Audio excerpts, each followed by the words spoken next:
Hey guys, Dave from Nerdarchy, 4 Nerds by Nerds, hanging out with. Nerdarchy Ted. And today we're asking the question, is it okay to pimp that imp for hit points?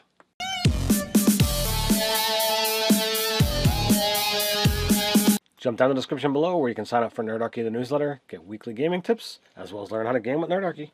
During a Facebook stroll, I came across this comment. I found it kind of funny, to be honest with you.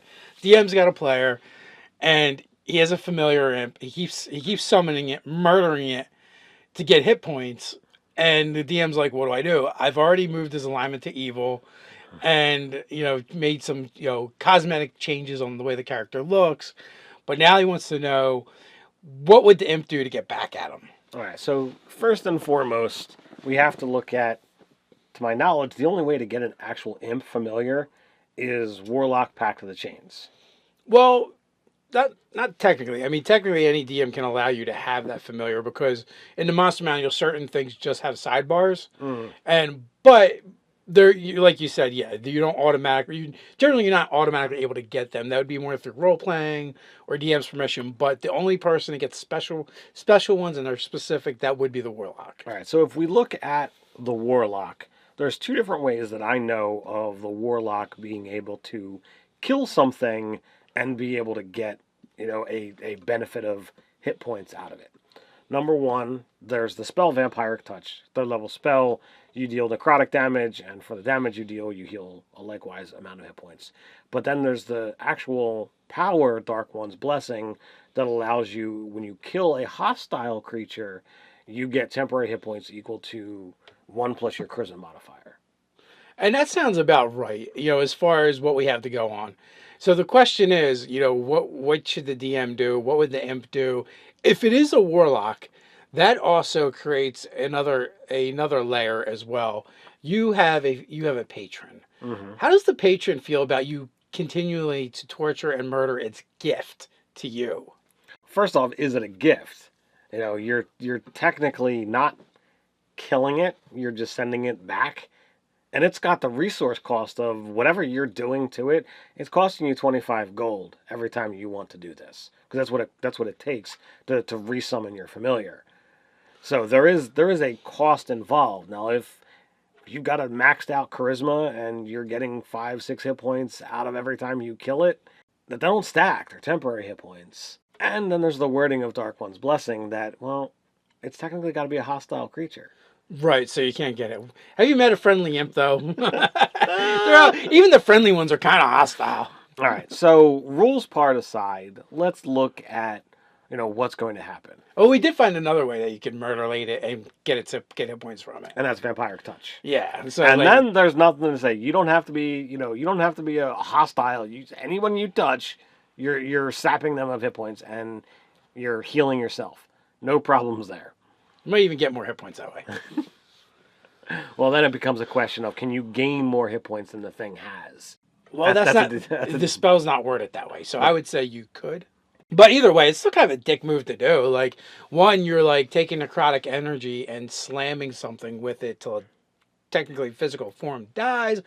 You're stabbing it till it dies. Like, even though you're not permanently killing it, what you're doing isn't nice. Like, I totally agree. To keep doing that is a malicious act. The DM was right to give this character a alignment shift. He deserved it. Continues to do it. Neutral evil should probably go to chaotic evil. You're a friggin' psychopath.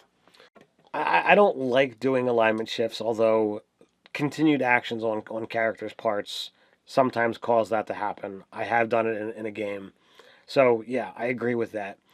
But this all boils down to, what should the imp's reaction be?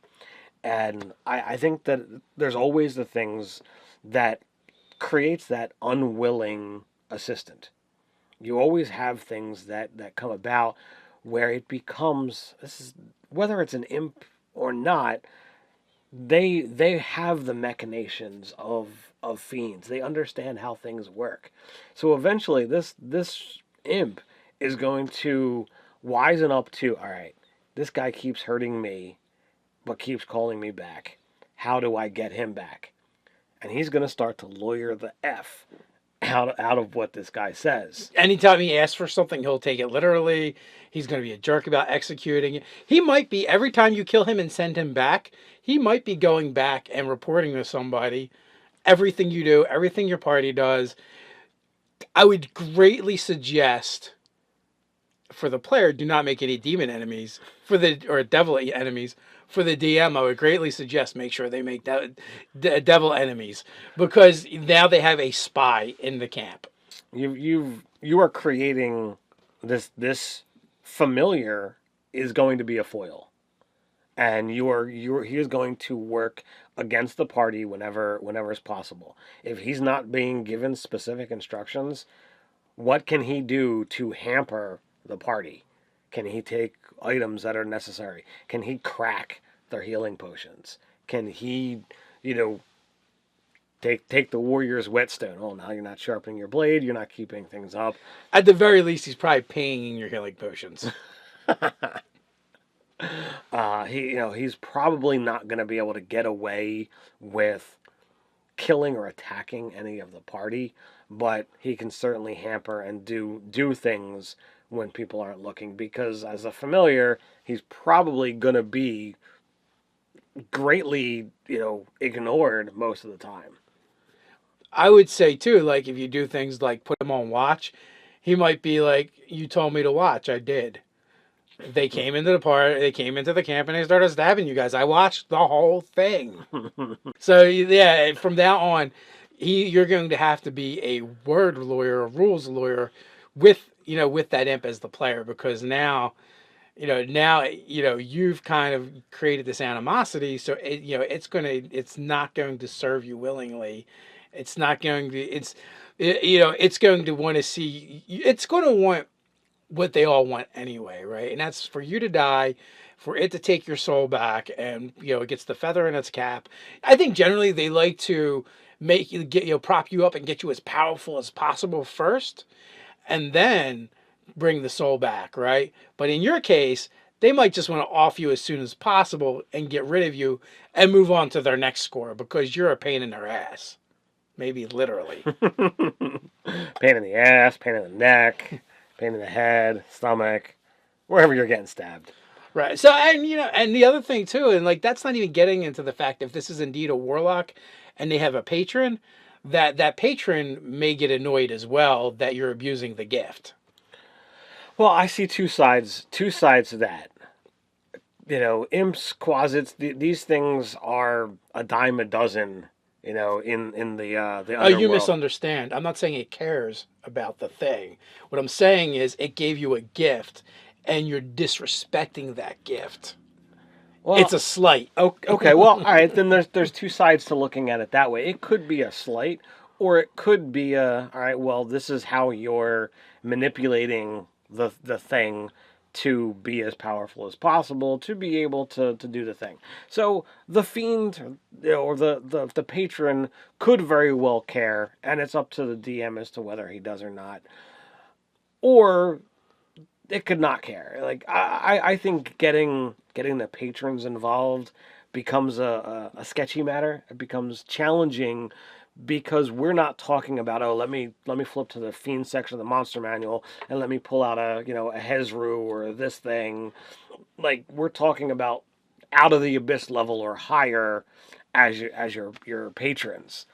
So like these things are hard to properly mix with a D&D party unless you're really getting up their level. Oh yeah, but it would be probably beneath them to interact directly anyway. They might put their own foils out there. They might mess with that character the way the character messes with the imp. They're also lawful creatures as well. That's true. I mean, they're evil, but they're also lawful. So who knows how they're going to deal with it? What if they decide to see you treat it the way the imps treat it? Maybe it amuses them, and the irony of it amuses them. They're going to get your soul either way. So, it all depends. And again, you don't have to go that way. That's just one of the things you could look at.